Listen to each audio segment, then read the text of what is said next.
이스라엘 자손의 온 회중이 실로에 모여서 거기에 회막을 세웠으며 그 땅은 그들 앞에서 돌아와 정복되었더라. 그러나 이스라엘 자손 중에 그 기업의 분배를 받지 못한 자가 아직도 7지파라. 여호수아가 이스라엘 자손에게 이르되 너희가 너희 조상의 하나님 여호와께서 너희에게 주신 땅을 점령하러 가기를 어느 때까지 지체하겠느냐. 너희는 각 지파에 3사람씩 선정하라.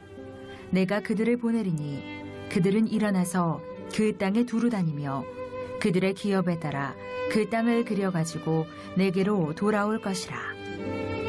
그들이 그 땅을 7부분으로 나누되 유다는 남쪽 자기 지역에 있고 요셉의 족속은 북쪽에 있는 그들의 지역에 있으니 그 땅을 7부분으로 그려서 이곳 내게로 가져오라. 그러면 내가 여기서 너희를 위하여 우리 하나님 여호와 앞에서 제비를 뽑으리라. 레위 사람은 너희 중에 분깃이 없나니 여호와의 제사장 직분이 그들의 기업이 됨이며 갓과 르우벤과 므낫세 반 지파는 요단 저편 동쪽에서 이미 기업을 받았나니 이는 여호와의 종 모세가 그들에게 준 것이니라 하더라. 그 사람들이 일어나 떠나니 여호수아가 그 땅을 그리러 가는 사람들에게 명령하여 이르되 가서 그 땅으로 두루 다니며 그것을 그려가지고 내게로 돌아오라.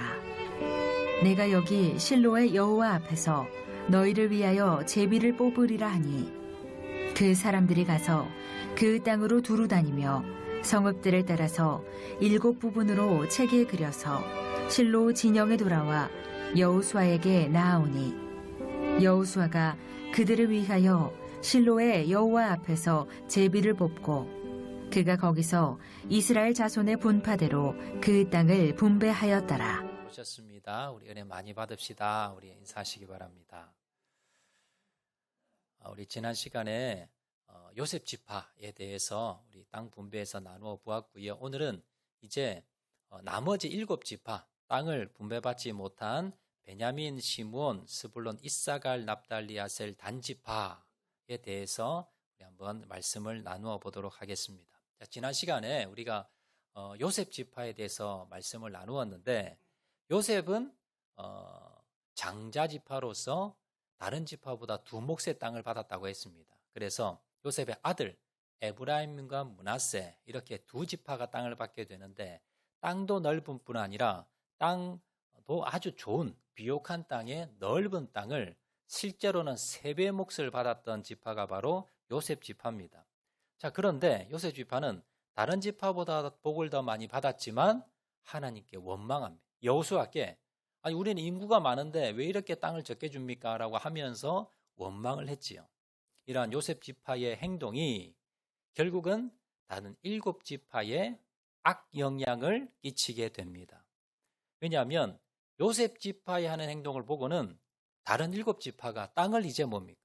받으려 하지를 않습니다. 오늘 본문 2절과 3절 보시면 자 이렇게 기록합니다. 그러나 이스라엘 자손 중에 그 기업의 분배를 받지 못한 자가 아직도 7지파라. 여호수아가 이스라엘 자손에게 이르되 너희가 너희 조상의 하나님 여호와께서 너희에게 주신 땅을 점령하러 가기를 어느 때까지 지체하겠느냐. 지금 정복이 끝났습니다. 그리고 이제 땅을 12개로 나누어서 12지파에게 나누어 주는데 요단 동편에 이제 3지파가 받았고요. 그리고 요단 서편에서 이제 유다와 요셉 지파가 에브라임 므낫세 지파가 땅을 받았습니다. 이제 마지막으로 7지파가 남았는데 요셉 지파가 지난번에 하는 행동을 보고는 자 이들이 땅을 분배하러 와서 제비를 뽑아야 되는데 차일피일 미루면서 제비 뽑기를 안 하는 겁니다. 지금 땅을 공짜로 준다고 하는데 제비 뽑으면 너희 지파에게 땅을 준다고 하는데도 안 받으려고 합니다. 왜 그랬을까요? 지난 시간 말씀드린 대로 이 땅은요 빈 땅이 아닙니다. 가나안 주민들이 원래 살고 있는 가나안 주민들이 살고 있습니다. 이 사람들을 쫓아내고 그 땅을 점령해야 되는데 자 지파 중에서 제일 인구가 많고 전쟁을 제일 잘했던 지파가 요셉 지파입니다. 에브라임과 므낫세 지파. 자 그런데 이 에브라임과 므낫세 지파가 지난주 살펴본 대로요 땅을 뽑아서 이제 좋은 땅을 받았는데 더 달라고 했다는 거예요. 왜 그러냐? 거기에는 철병거가 있어서 우리가 점령하지 못합니다. 그래서 우리가 살지 않는 땅에 살려고 하니까 비좁은 거예요. 결론은요, 우리가 전쟁 못하겠다는 겁니다. 요셉 지파가 다른 지파보다도 훨씬 더 사람도 많고 전쟁도 잘했던 지파인데 이 요셉 지파가 우리는 가나안 지파와 싸워서 이길 수 없습니다. 우리는 싸움 못하겠습니다라고 나오자 지금 다른 7지파가 그 모습을 보면서 우리도 못하겠다는 거예요. 지금 땅을 받으면 지금 여호수아가 당장에 가서 지금 땅을 점령하고 그 땅에 있는 이 거민들과 싸워야 되는데 우리가 받는 땅에도 지금 철병거가 있을 건데 우리가 어떻게 싸우냐는 거예요. 그래서 7지파가 지금 차일피일 계속 미루면서 지금 땅을 분배를 받지 않으려고 하고 있더라라는 겁니다. 여러분, 이렇게 앞선 지파가 세움받은 지파가 지도자들이 중요합니다. 지금 이스라엘 12지파 중에 장자 지파가 어디입니까? 유다 지파와 요셉 지파입니다. 유다 지파는 모델이 됐어요. 갈렙 같은 사람이 이 산지를 주세요. 헤브론 아무도 가리하지 않는 땅 그거 내주세요. 라고 하면서 헤브론과 드빌까지 점령했던 이게 유다 지파입니다. 그런데 유다보다도 훨씬 더 강력했던 지파가 요셉 지파입니다. 이 에브라임과 므낫세 지파는 어떻게 합니까? 못 싸우겠다는 겁니다. 싸움하지 못하겠다는 겁니다. 그러자 이 영향력이 7지파에까지 내려갔더라는 겁니다. 여러분, 오늘도 마찬가지입니다. 형제들이 있는데 누가 가장 먼저 솔선수범해야 됩니까? 다들 다 해야 되지만 장자들, 큰아들들, 먼저 세움받은 자들, 이런 자들이 뭡니까? 더 솔선수범하면요, 더 헌신하면 모든 형제들이 다 하나 될 수 있습니다. 교회도 마찬가지입니다. 교회도요, 세움받은 자들이 있어요. 중직자들이 계시고 또 뭐 회장님들, 순장님들 이렇게 세움받은 자들이 있습니다. 그런데 이런 분들이 나 하나쯤이야, 나 하나 그냥 빠진다고, 뭐 나 한 명 뭐 안 한다고 이런 생각으로 여러분 솔선수범하지 않으면요, 그 영향력이 어떻게 됩니까? 밑으로 흘러갑니다. 모든 교회 성도들이 다 흔들려 버립니다. 반대로요, 세움받은 자들이 먼저 솔선수범하고 헌신하고 모범을 보이고 희생하고 그러면 어떻게 됩니까? 모든 교회 성도들이 그들을 따라간다는 겁니다. 그래서 무엇보다도 교회든 어디든 공동체 가운데 중요한 것은 먼저 세움받은 자들입니다. 세움받은 자들이 먼저 헌신하고 충성하고 모범을 보일 때에, 그때에 모든 공동체가 다 은혜 가운데 갈 수 있다는 것 여러분 기억하시기를 바랍니다. 자, 이렇게 차일피일 미루면서 땅 분배받기를 주저하는 7지파 사람들을 보면서 여호수아가 한 가지 명령을 내립니다. 자, 그 명령이 4절에서 6절 말씀인데요. 제가 봉독하겠습니다. 너희는 각 지파에 3사람씩 선정하라. 내가 그들을 보내리니 그들은 일어나서 그 땅에 두루 다니며 그들의 기업에 따라 그 땅을 그려가지고 내게로 돌아올 것이라. 그들이 그 땅을 7부분으로 나누되 유다는 남쪽 자기 지역에 있고 요셉의 족속은 북쪽에 있는 그들의 지역에 있으니 그 땅을 7부분으로 그려서 이곳 내게로 가져오라. 그러면 내가 거기서 너희를 위하여 우리 하나님 여호와 앞에서 제비를 뽑으리라. 여호수아가 계속 이 7지파가 땅을 분배받지 않고 제비 뽑기 하기를 주저주저 하면서 차일피일 미루자 7지파의 대표자 3명씩을 선정하라고 이야기합니다. 그리고 그 사람을 어디로 보내냐? 아직 분배하지 않은 땅, 제일 북쪽은요, 지금 요셉 지파가 장악을 했습니다. 먼저 분배를 했습니다. 제일 남쪽 지역은 유다 지파에 나눠줬습니다. 자, 그러면 그 이제 중앙 지역이 있습니다. 그 지역을 이제 이 각 지파별로 7지파에 각 3명씩 이렇게 해서 이 사람들을 파송을 했어요. 그래서 이들이 가서 뭘 하느냐? 그 땅을 탐지를 하고 구석구석을 가보고 그걸 그림으로 그려오라는 겁니다. 얼마나 산이 아름다운지, 얼마나 땅이 좋은지, 강이 어디로 흐르는지, 마을은 어디에 있는지, 무슨 농사를 할 수 있는지, 어떻게 생겼는지 그 땅을 뭡니까? 구체적으로 다 그려오라는 거예요. 그리고는 가지고 와서 그 땅을 보고 이걸 가지고 7부분으로 나누겠다는 겁니다.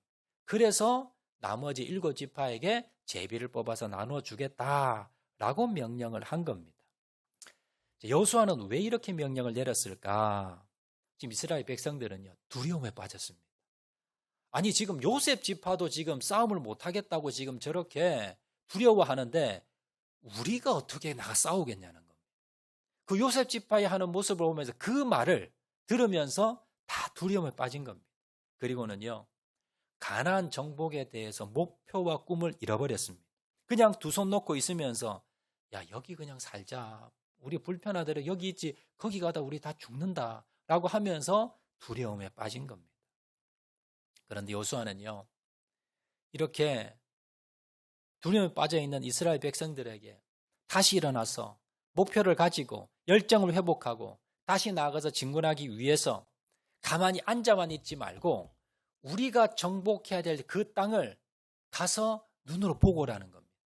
그리고는 그것이 얼마나 좋은가. 그것을 정복하기 위해서 우리가 어떤 희생을 치르더라도 저 땅을 내가 차지해야 된다. 이러한 마음을 다시 가지게 하기 위해서 다시 우리가 목표를 가지고 다시 열정을 가지고 다시 저 땅을 정복해 하기 위해서 그래서 여호수아가 대표자를 뽑아서 그림을 그리오게 했더라라는 겁니다. 우리도 마찬가지입니다. 여러분, 코로나가 지금 이제 3년째 계속 지금 지속이 되고 있습니다. 이제 뭐 많이 좀 그래도 좀 숨통은 튀었지만 그러나 아직도 이게 종식이 되지 않고 있습니다. 교회에서도 저희도 아직도 뭐 여러 가지 못하고 있는 게 많이 있습니다.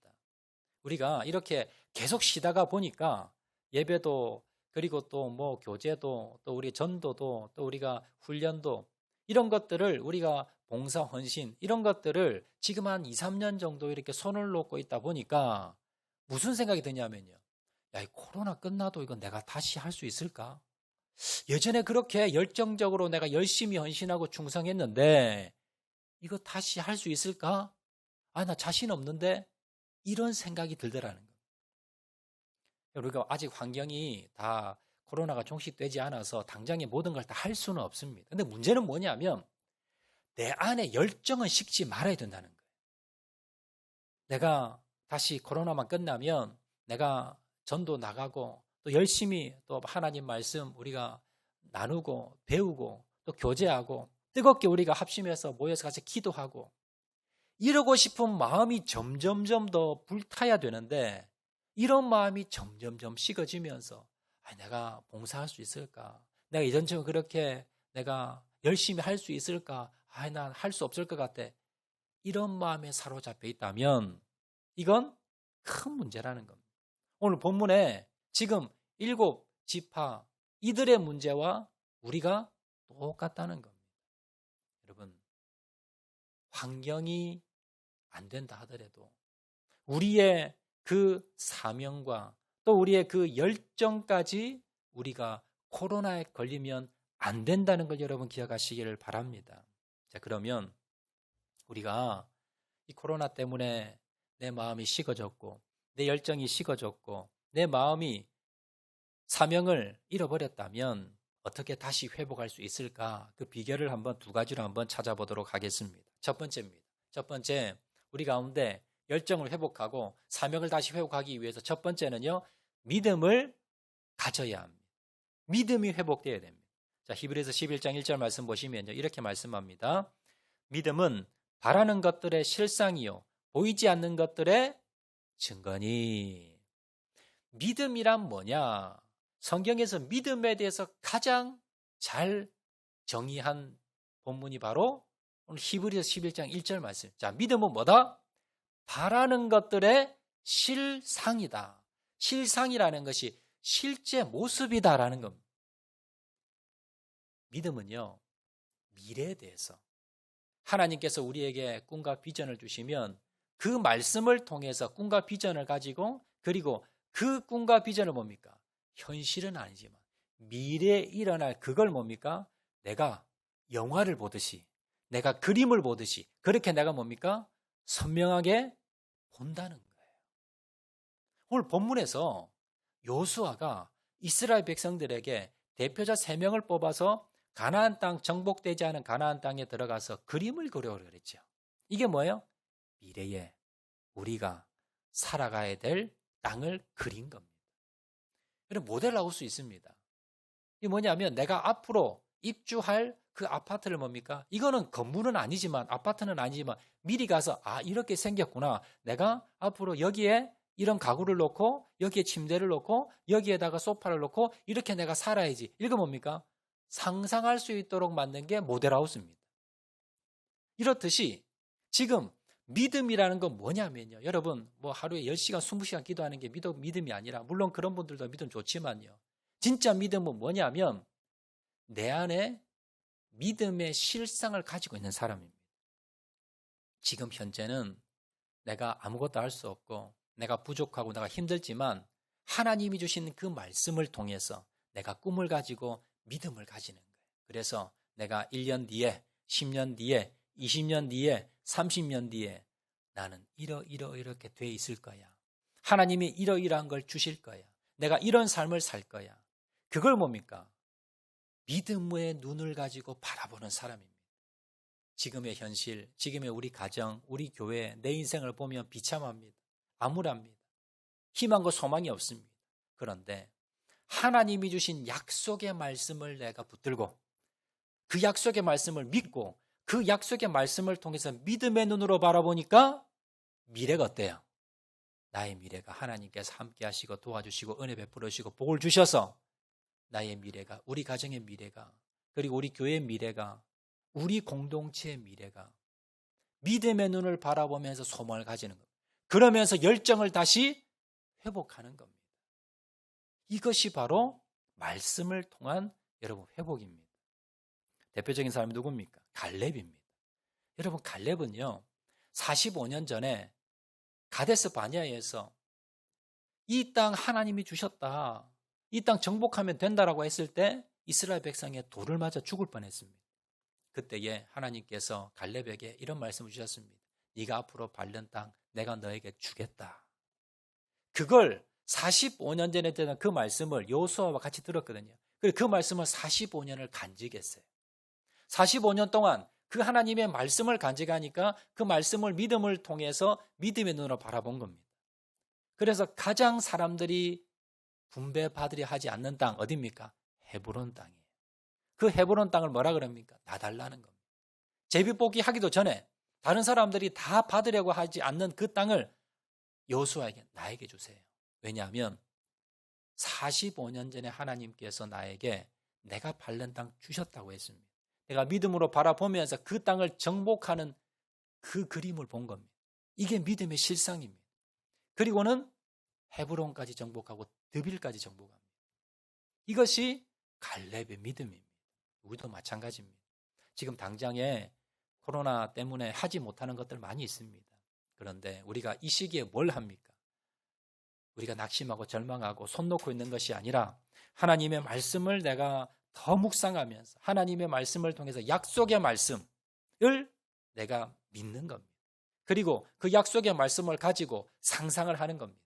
우리 교회에 붕이 일어나고 우리 가정이 회복이 되고 내 인생이 회복이 되고 우리의 공동체가 회복이 되고 놀라운 붕의 역사가 은혜의 역사가 일어나고 이런 것들에 대해서 어떻게 합니까?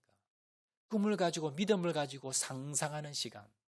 이 시간이 바로 우리 이 지금의 시간이라는 걸 여러분 기억하시기를 바랍니다. 두 번째입니다. 우리가 어떻게 하면 열정과 또 사명을 회복할 수 있을까요? 목표를 분명히 하는 겁니다. 자, 이스라엘 백성들은요, 지금 목표를 상실했습니다.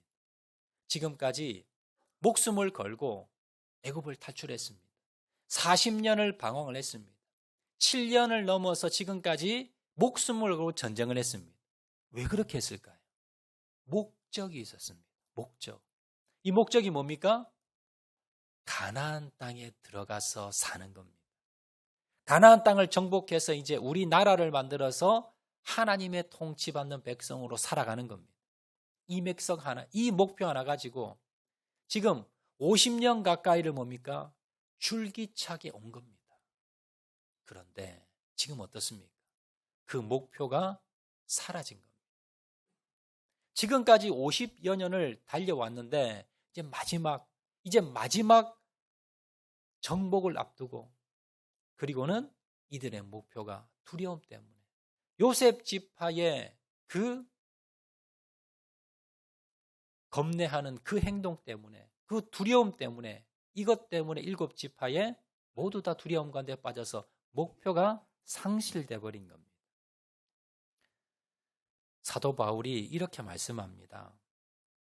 사도 바울이 정말 어떻게 그런 삶을 살았을까? 우리가 상상되지 않는 그런 삶을 살았는데 그 비결이 나옵니다. 빌립보서 3장 12절에 보시면 내가 이미 얻었다 함도 아니요 온전히 이루었다 함도 아니라 오직 내가 그리스도 예수께 잡힌 바 된 그것을 잡으려고 달려가노라.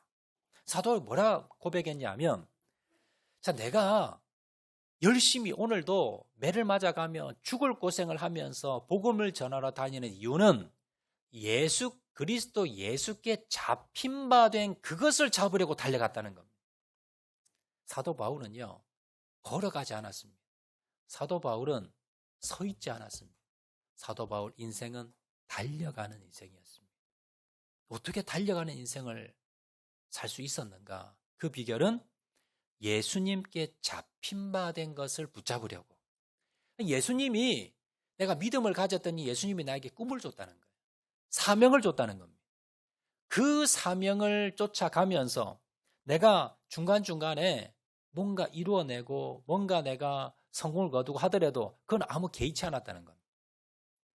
하나님이 예수님께서 나에게 주셨던 그 사명이기 때문에 그것만 달려서 쫓아갔다는 겁니다. 사도 바울이 사도행전에 보면요, 교회를 개척해서 큰 부흥도 일어나고 말씀의 역사도 일어나고 귀신도 쫓아내고 놀라운 역사가 일어났습니다. 그런데 거기에 만족하지 않습니다. 아무 개의치 않습니다. 여기서 성공했느냐 하지 않느냐 아무 상관이 없습니다. 왜요?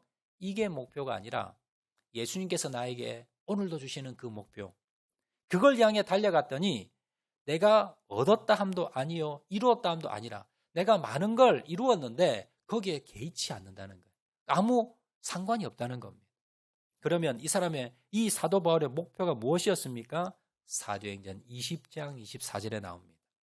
내가 달려갈 길과 주 예수께 받은 사명 곧 하나님의 은혜의 복음을 증언하는 일을 마치려 하면은 나의 생명조차 조금 더 귀한 것으로 여기지 아니하노라. 사도 바울의 목표가 무엇이었습니까? 사명이 무엇이었습니까? 하나님의 은혜의 복음을 증언하는 일, 이것이 목표였습니다. 그걸 위해서는요, 내 생명조차도 조금 더 귀한 것으로 여기지 아니했다라고 그가 기록하고 있더라라는 겁니다. 여러분, 예수님 믿으면요, 은혜 받으면 우리 안에 주님께서 우리에게 소원을 주십니다. 사명을 주십니다. 목표가 생깁니다.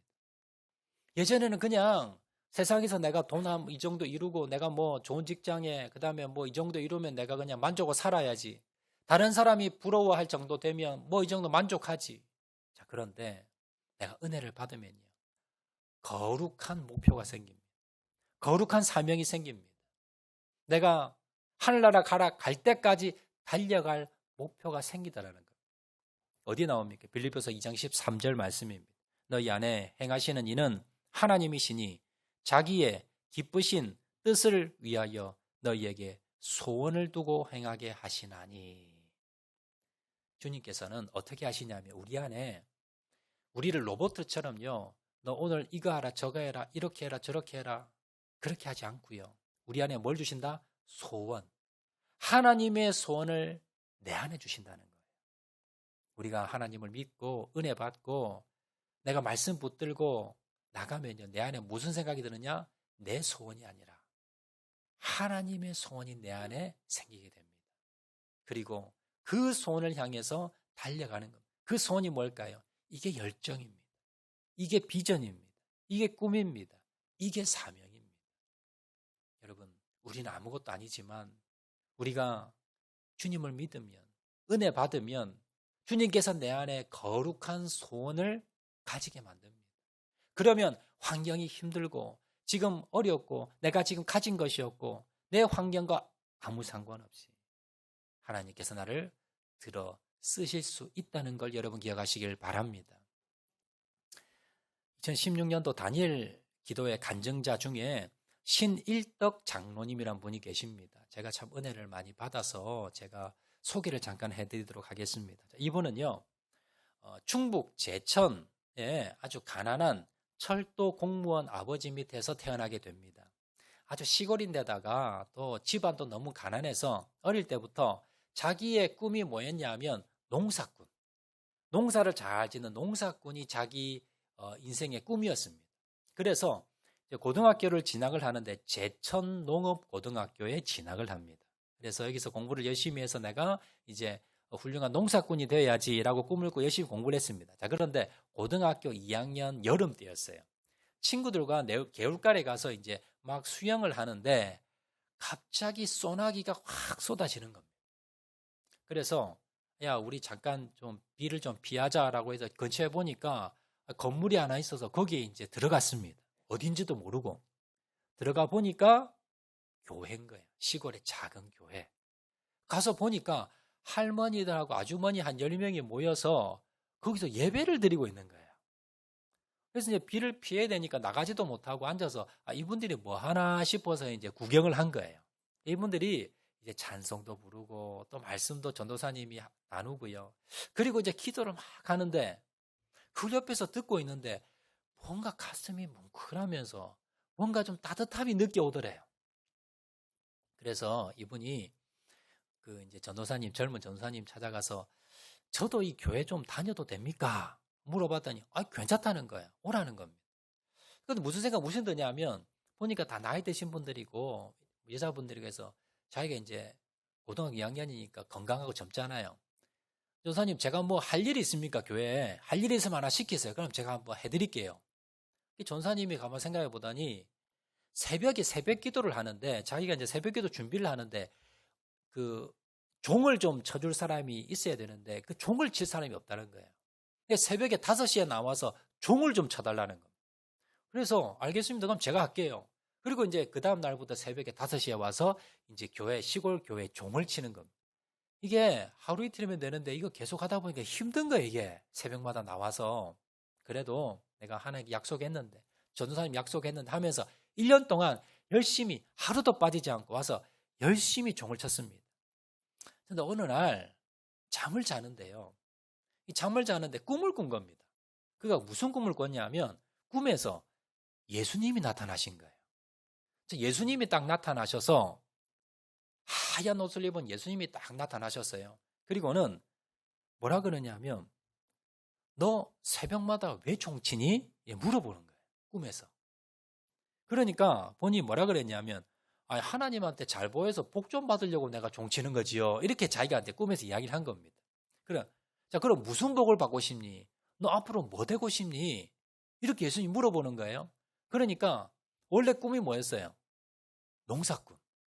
그래서 아주 큰 농장을 경영하는 농사꾼 되고 싶습니다. 이게 본래 자기 꿈인데 그 꿈 안에서 자기가 꿈을 꾸면서 자기가 뭐라고 대답했냐면 저 날아다니고 싶어요. 이 난다는 게 비행기 조종사. 그러니까 하늘을 날고 싶어요 라고 꿈에서 자기가 이야기하더라는 거. 그리고 이제 꿈을 깼습니다. 그리고는 이제 뭐 시간이 지나서 이제 꿈을 잊어버렸어요. 그런데 이제 자기가 이제 졸업할 때가 되었는데 원래 집도 가난하고 해서 대학 갈 생각은 전혀 없었습니다. 그런데 자기 집에 하수 가는 사람 2명 있었어요. 이 하수 가는 사람이 누구냐면 철도청에서 이제 근무하는 발령받아 온 총각들인데 자기 집이 이제 멀리 떨어져 있고 이걸 시골에 이제 왔으니까 이제 자기 어머니가 이제 하숙을 친 것 같아요. 그래서 자기 집에서 이제 삼촌 둘이가 이제 이 하숙을 하고 있었는데 한 삼촌이 서울에 갔다가 오더니 자기에게 이렇게 종이 하나를 내미더래요. 이게 뭡니까 하니까 대학 입학 원서라는 거예요. 저는 뭐 대학 지금 갈 상황도 안 되고 저는 못 갑니다 하니까 들어보라는 거예요. 그러면서 여기가 국립항공대학교인데 여기는 10등 안에만 들면 100% 장학금 준다는 거예요. 공짜로 공부할 수 있다는 거예요. 그러면서 너 관심 있으면 여기 한번 지원해봐 하고 주고 한 거예요. 처음에는 나는 뭐 항공학과에 갈 일도 없고 나는 농사꾼이고 그리고 대학에 갈 지금 형편도 안 되고 그래서 이건 뭐 나하고 상관없다라고 생각했는데 근데 갑자기 그때 생각이 번뜩 나는 겁니다. 몇 달 전에 꿈을 꿨는데 예수님이 나타나셔서 너 뭐 하고 싶니? 저요, 하늘을 날고 싶어요. 저 비행사가 되어서 하늘 날고 싶어요. 그 꿈이 생각이 난 겁니다. 그래서 이거 하나님이 나 해주려고 그러시나 싶어서 이제 자기가 이제 일단 원서 접수를 한 겁니다. 10등 안에 들어야 이제 이게 장학금이 나고 공짜로 공부할 수 있는데 이 장로님이 10등 한 거예요. 딱. 그래서 장학금을 받고 학교에 입학을 한 겁니다. 그리고는 이제 학교를 국립항공대학교를 졸업을 하고 거기서 또 성적이 좋아서 거기서 조종사가 되어가지고 나중에 대한항공에 이제 입사하게 됩니다. 그래서 40년 동안 무사고 하면서 40년 동안 대한항공에서 이렇게 근무를 하게 되는데요. 그가 이제 그 1990년에 있었던 간증이 하나 있습니다. 1990년 11월 16일이랍니다. 165명의 승객을 태우고 사이판으로 이제 비행기가 떠나다. 그 당시 이제 거의 대부분 신혼여행들이 많아서 이제 신혼여행객들을 좀 태우고요, 여행자를 태우고 이제 사이판으로 이제 비행기를 출발을 해서 출발할 땐 좋았답니다. 아무 이상이 없었는데 그런데 이제 착륙할 때가 됐는데 비행기가 고장이 난 거예요. 뭐가 고장이 났냐면 바퀴가 고장이 난 거예요. 자동으로 이제 내릴 때 되면 자동으로 바퀴가 딱 이제 나와서 이제 착륙을 하는데 바퀴가 안 내려오는 거예요. 그러면 이제 수동으로 조작을 하면 자동이 안 되면 수동으로 조작을 하면 이제 바퀴가 나오는데 문제는요, 수동 조작기도 고장이 난 겁니다. 비행기에 바퀴가 안 나와요. 자, 이런 상황에서 지금 착륙을 하면요, 바닥과 이 바퀴가 없는 그냥 동체와 이 비상 착륙을 하면 이 마찰력 때문에 불이 붙는답니다. 그러면 비행기가 폭발하는 거예요. 그래서 지금 착륙도 하지 못하고 사이판 항공에서 계속 비행기가 돌고 있는 겁니다. 지금 아무리 시도를 해도 바퀴가 나오질 않습니다. 자, 그러자 이 장로님은요, 이 조종관을 부기장에게, 그 부기장이 독실한 불교 신자였는데 이제 결혼한 지 2년밖에 안 된 아주 젊은 사람이랍니다. 그래서 부기장에게 이거 맡기고요, 기관사가 있었는데 기관사가 독실한 기독교 신자랍니다. 그래서 이 장로님이 이제 기관장이고요, 이제 나와서 뒤로 빠져서 이 기관사와 둘이서 손을 딱 붙잡고 이제 통성기도를 시작하는 겁니다. 하나님, 죽게 생겼습니다. 지금 승객이 160명이 넘고요. 지금 이 비행기가 추락하면 이 나라 망신이고 이거 안 됩니다. 하나님, 제발 이 바퀴가 좀 나올 수 있도록 해주세요 하면서 둘이서 막 통성으로 기도를 한 겁니다. 그리고 어느 정도 끝나고 난 뒤에 이 부기장에게 한 번 더 시도해봐라. 수동으로 바퀴 한번 내려봐라 하니까 이 부기장이, 기장님 지금 몇 번을 했는데 안 나오는데 이게 되겠습니까? 다른 방법을 지금 강구해야 됩니다. 아니 그래도 해봐. 기도했으니까 아마 될 거야, 해봐. 근데 그때 수동으로 조작을 딱 하니까요, 바퀴가 내려온 거예요. 그래서 안전하게 이제 비행장에, 사이판 비행장에 이제 도착을 한 겁니다. 그리고는요, 이 부기장이 깜짝 놀란 거예요. 그리고는 그 자리에서 이 부기장이 예수님을 영접했답니다. 그리고 교회 등록을 했는데 이 부기장이 나중에 목회자가 됐다. 목사님이 되셨대요. 이 장로님이 이 간증을 자기가 경험하면서, 야, 정말 하나님 살아계시구나. 그리고 내가 정말 이 땅 하나님께서 나에게 이런 복을 주셨는데 내가 많은 사람을 전도해야지. 하나님이 뭘 제일 기뻐하실까? 전도하는 거 기뻐하실 거야. 그리고요, 그때 목표를 정했는데 내가 10,000명을 전도하겠다라고 이제 목적을 세우고 그때부터 만나는 사람마다 전도를 했답니다. 그렇게 전도를 해서 지금까지 몇 명을 전도했느냐? 복음을 자기가 전한 사람만 지금까지 4,400명. 그리고 교회 데리고 와서 등록한 사람이 지금까지 127명. 이렇게 전도를 했다는 겁니다. 그래서 자기는 죽을 때까지 내가 10,000명의 복음을 전하고 내가 하나님 나라 가는 그때까지 내가 복음을 전하겠다라는 마음을 가지고 지금도 전도하고 있습니다. 여러분 유튜브 들어가셔서 오늘 집에 가셔서 이 장로님 한번 찾아가지고요, 한번 들어보시기 바랍니다. 간증을 신일덕 장로님이라고요, 다니엘기도 2016년도에 간증을 했습니다. 들어가셔서 한번 여러분 들으시면 은혜가 되는데, 이 장로님 보시면요, 본인은 예수님 만나기 전에 그냥 농사꾼이 꿈이었습니다. 그런데 그 전도사님이 새벽 종치라는 그 말씀에 순종해서 1년 동안 종치고 난 뒤에 하나님이 무슨 꿈을 주셨습니까? 비행기 조종사 파일럿에 그 꿈을 주신 거예요. 그리고는 그가 열심히 해서 파일럿이 되었고 조종사가 되었고, 그리고는 하나님께 또 어떤 꿈을 주었습니까? 영혼을 구하라는 겁니다. 거룩한 소원을 준 거지요. 그래서 내가 평생에 10,000명을 전도하겠다는 그 거룩한 소원을 가지고 전도했을 때 수많은 영혼들을 주님께 인도하는 그런 장로님이 되셨습니다. 장로님이 자기 간증 책을 썼는데요. 한번 띄우시기 바랍니다. 할렐루야 캡틴이라는 저 책을 쓰셨습니다. 그래서 10,000명을 전도 목표로 하고 전도하는 우리 장로님인데, 여러분 한번 유튜브 들어가셨어요? 간증도 한번 들어보시고 은혜 꼭 한번 받으시길 바랍니다. 말씀 맺도록 하겠습니다. 지금 코로나로 인해서 많은 부분이 지금 회복되지 못하고 있습니다. 그런데 문제는요, 지금 코로나가 문제가 아니라 내 마음까지 코로나 걸린 분들이 계십니다. 하나님 주신 소원, 비전, 꿈, 열정, 코로나로 인해서 여러분 이런 것들이 사라진 분들이 계시다면요, 여러분 이걸 회복하셔야 됩니다. 예전에 첫사랑도 회복해야 되고요, 하나님이 나에게 주신 그 소원, 그리고 비전, 그리고 꿈, 그리고 열정, 그리고 사명, 여러분 이걸 다시 우리가 회복하셔야 됩니다. 여러분 어떻게 회복할 수가 있을까요? 믿음으로, 말씀으로, 믿음으로 여러분 다시 말씀 붙드시기 바랍니다. 그러면 믿음으로 실상을 바라보며 주님이 주시는 사명을 우리가 눈으로 바라볼 수 있습니다.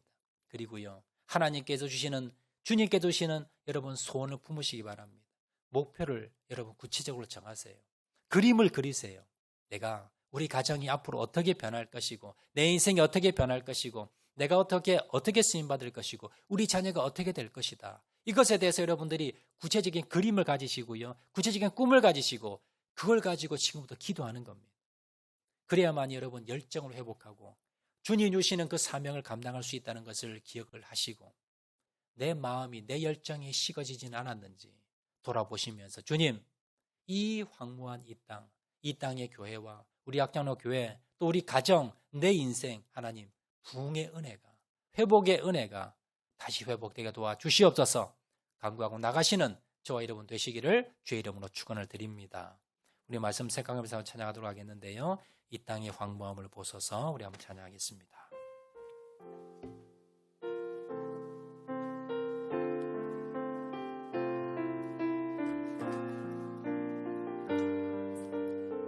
이 땅의 황무함을 보소서. 이 땅의 황무함을 보소서. 하늘의 하나님, 긍휼을 베푸시는 주여, 우리의 죄악 용서하소서. 이 땅 고쳐주소서.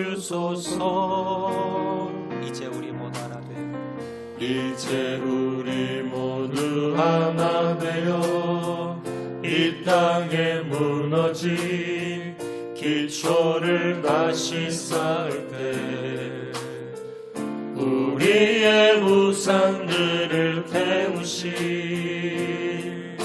성령의 불이 마소서. 부흥의 불길 타오르게 하소서. 진리의 말씀, 진리의 말씀 이 땅 새롭게 하소서. 은혜의 강물, 은혜의 강물 흐르게 하소서. 성령의 바람, 성령의 바람 이제 불어와. 오 주의 영광 가득한 새날 주소서. 주님 나라 이 땅에, 오 주님 나라 이 땅에 임하소서. 부흥의 불길 타오르게 하소서. 부흥의 불길 타오르게 하소서. 진리의 말씀, 진리의 말씀 이 땅 새롭게 하소서. 은혜의 강물 그대의 강물 흐르게 하소서. 성령의 바람 성령의 바람 이제 불어와 오 주의 영광 가득한 새날 주소서. 오 주님 나라 이 땅에 오 주님 나라 이 땅에 임하소서. 이 시간 한번 동성을 기도하실 때에 하나님 이 땅의 황무함을 보시고 무너진 가정과 무너진 인생과 무너진 교회와 무너진 이 땅을 바라보시면서 하나님 우리가 말씀으로 다시 한번 더 믿음의 눈으로 바라보기 원합니다. 하나님 주님이 주시는 소원을 가지고 비전과 꿈과 목적을 사명을 다시 가지기 원합니다. 코로나로 인해서 무너진 우리 교회와 가정과 우리의 인생과 이 땅 가운데 주님 부흥의 불길을 다하여 주셔서 열정을 다하여 주시고 비전과 꿈을 가지게 도와주시고 주님을 향한 거룩한 소원을 가지고 다시 일어나게 하여 주시고 하나님 부흥의 불길이 나의 심령 가운데 우리의 가정 가운데 우리의 몸된 교회 가운데 이 땅 가운데 임하게 도와 주시옵소서. 우리 주여 한번 크게 부르짖고 통성으로 기도합니다. 주여. 사랑하리가 말하신 아버지 하나님, 하나님이 땅의 황무함을 보시고 다시 한 번 더 회복의 역사가 일어나게 도와주시길 간절히 바라고 소원합니다. 우리의 가정이 다시 회복되게 도와주시고 우리의 자녀가 회복되게 도와주시고 우리의 인생 가운데 하나님 몸된 교회 가운데 부흥의 역사가 회복의 역사가 다시 일어날 수 있도록 아버지 도와주시길 간절히 바라고 소원하오니 하나님 역사하여 주시길 간절히 바라고 소원하오니 아버지 하나님 역사하여 주시옵소서. 하나님 은혜 베풀어 주시옵소서. 하나님 도와주시옵소서. 아버지 하나님 역사하여 주시길 간절히 바라고 소원하오니 주님 은혜 베풀어 주시기만을 간절히 바라고 소원하오니 아버지 하나님 역사하여 주시고 하나님 은혜 베풀어 주시고 하나님 역사하여 주시기를 간절히 바라고 소원합니다. 주님 은혜 베풀어 주시옵소서.